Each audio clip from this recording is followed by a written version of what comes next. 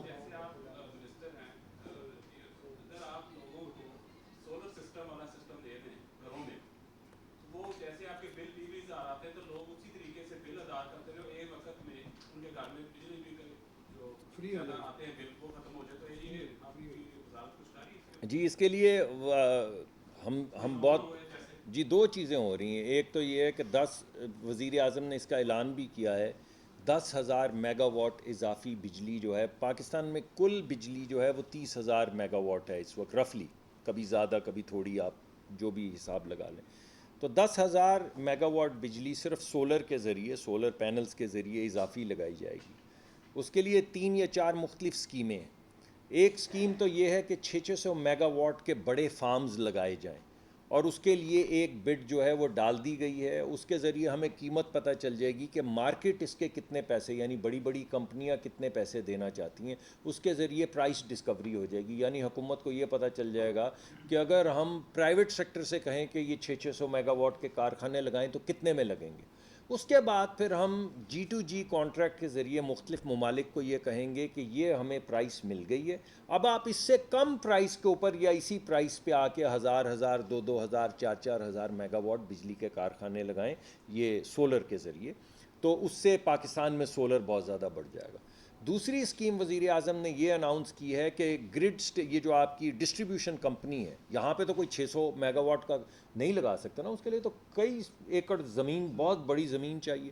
لیکن آدھا mega what بجلی اگر کوئی گرڈ اسٹیشن کو اپنے بیچنا چاہے، اپنے ڈسٹریبیوشن کمپنی کو، ISCO کو یا فیسکو کو یا ہیسکو کو بیچنا چاہے، تو وہ شہر کے اندر اگر اس کے پاس کوئی زمین ہو تو وہاں پہ لگا سکتا ہے اور ڈسٹریبیوشن کمپنی کو ڈائریکٹ وہ بجلی بیچ سکتا ہے. یہ دوسری اسکیم ہے.